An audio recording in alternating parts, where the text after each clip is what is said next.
from the Penn State Extension Farm Stress Team. My name is Sonia Nace, and I'm an educator with Food, Families, and Health Team based in Dauphin County.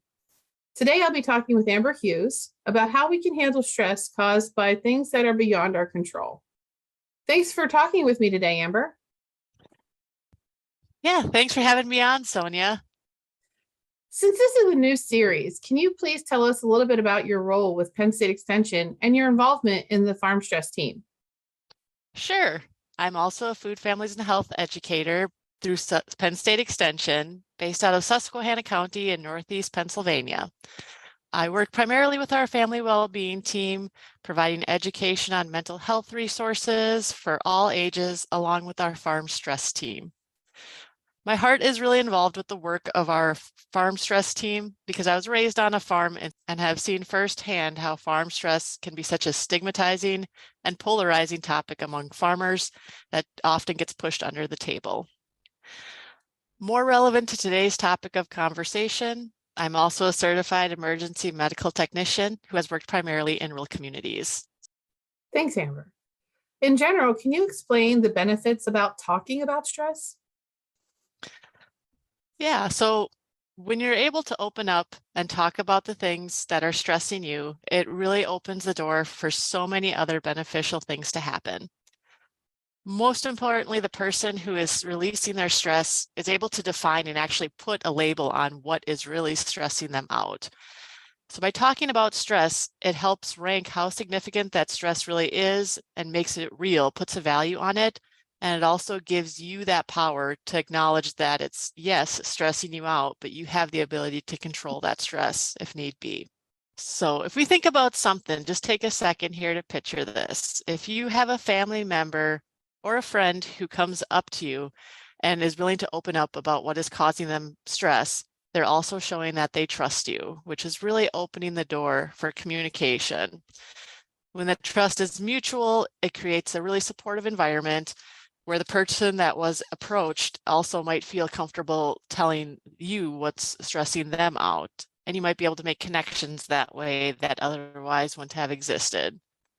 So in today's society, in today's world, where the goal is to be keeping up with the Joneses and the neighbors next door, and we're constantly bombarded with picture-perfect ideologies and families and pictures, it can be really refreshing to have a real conversation where those curtains are pulled back and people can really connect and support each other.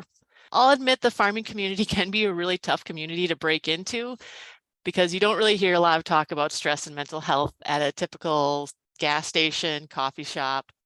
But I really do think we're making progress in taking away the stigma of public health in that community. And that's why I'm just really excited to be part of the work that our farm stress team is doing to bring mental health and wellness into the public eye. It's true. We all need to talk about stress. Farmers face many stressors, and farming accidents are just one of these stressors. How do these stressors affect the likelihood of farm accidents? Yeah, so like you said, accidents are exactly that. They're accidents. I did pull some data just to see how common farming accidents are in our country. So this data is from the National Institute for Occupational Safety and Health. And in 2020, there were 368 farmers that died from a work-related injury, which is a fatality rate of about 18 for every 100,000 farmers. This doesn't sound super significant, but a death is a death, and that's in itself is a pretty significant and traumatic event for family and friends in that community. Non-fatal accidents are estimated to occur to roughly 1/3 of farmers across the United States every year. So even though it might not be as traumatic as a fatality, you still have those injuries that are going to have farmers and their families and workers taking time off from work. And typically this usually happens, sadly, during those busy harvest and planting seasons, or just when it's time to go, and farmers are stressed out. So like I said, most of these injuries tend to take place between June and August.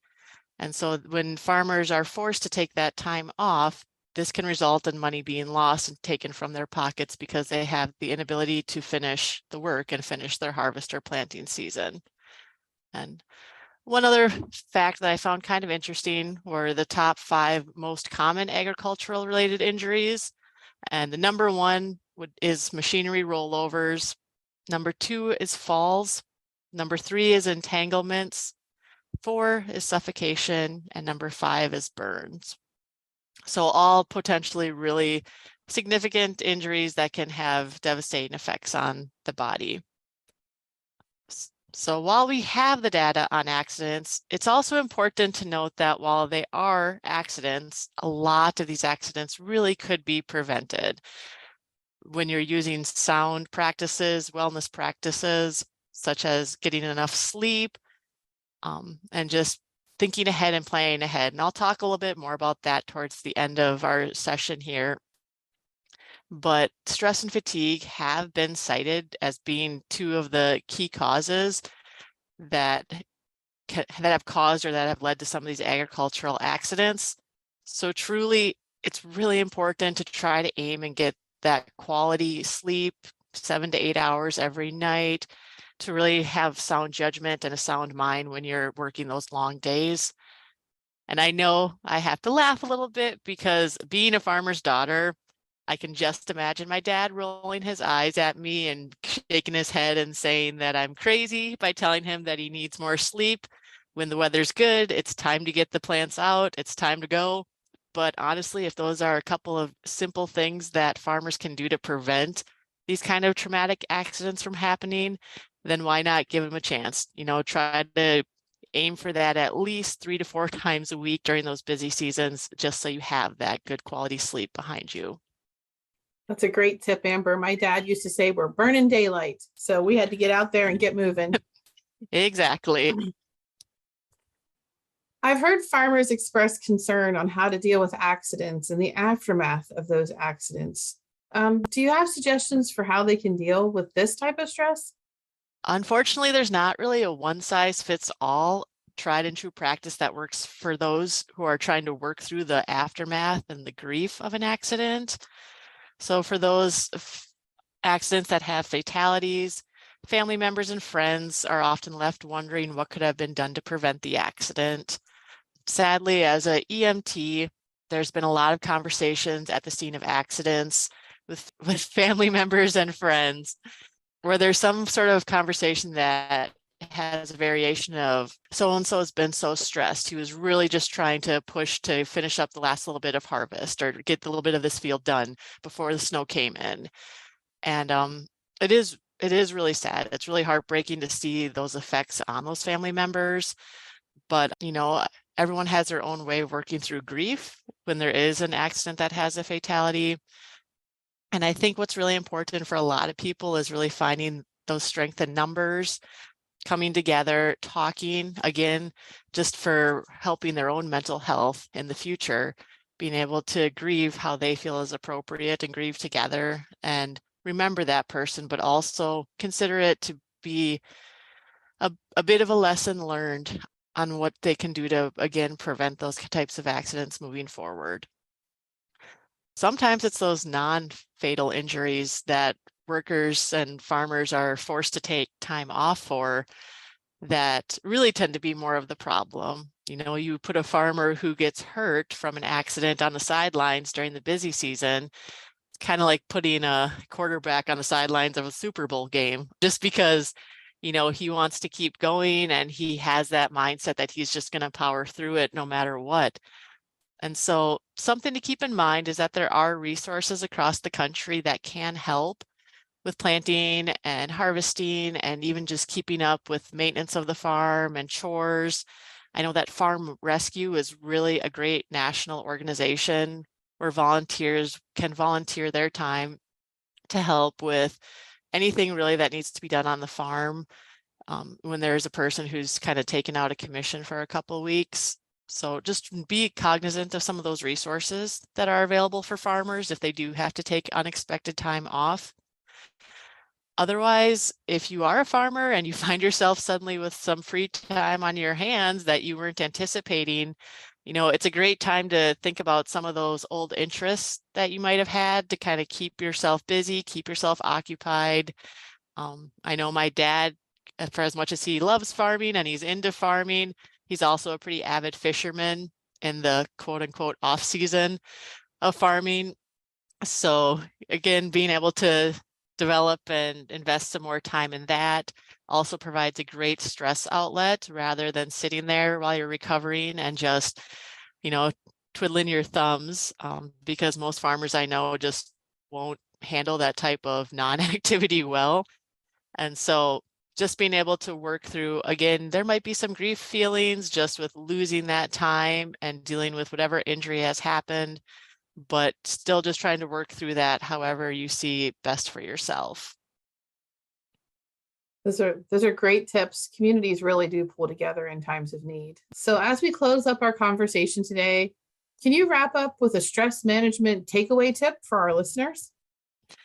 Yeah, so one tip that I really think is really relevant to the topic of farm accidents that we talked about today is to think ahead a little bit, not to the point where it's stressing you out about all the little checklist and to-do list items you have, but to just visualize what your plan is for, the next couple of hours, maybe the next day even, just so you're able to visualize the little steps that you need to take. Because when you visualize those little steps, you're going to be able to kind of trigger your memory or trigger your mind into thinking what are going to be safe practices that you want to do to potentially and hopefully avoid those types of farm accidents. So get up in the morning, really just kind of take that 2 minutes to walk yourself through how you're going to set up your day, how you're going to prioritize the tasks that need to be done, and check, be sure you're including those little details like checking and confirming that those safety prevention measures are working on the equipment, whether it's on the equipment or even just, things and equipment around the farm is secure and stable. I just think the more that you plan ahead and visualize your actions, the more prepared you'll be and proactive in preventing those farm accidents. And another strategy and tip that kind of ties into this as well is to talk with other farmers. I mean, I know, again, this is a tough community that can be difficult to open up and talk about things. But if you open up that line of communication with your neighbor down the road, you might see and hear that they're experiencing a lot of the same stressors that you're experiencing. And an added bonus could be is that you could hear how they are handling that, whether it's a piece of equipment that's constantly not working for you or, something that is just a farm specific strategy, or maybe it does get a little bit deeper in talking about how they handle their stress and what kind of, hobbies and interests they have outside of farming. So it really could be surprising just to open up that line of communication with other neighbors and friends to just hear how they're handling, these little things in life and along with their farming operations. So it can really create that valuable connection that could be really beneficial. So I think those would be my 2 big tips. So planning ahead and connection with others. I think those are 2 really great tips. Thank you, Amber, for sharing with our listeners today. We invite you to join our team as we continue to discuss all these topics dealing with stressors that are beyond our control on the farm. Please join us online at extension.psu.edu for more program and educational opportunities. Thanks, Amber. Yeah, thank you, Sonia.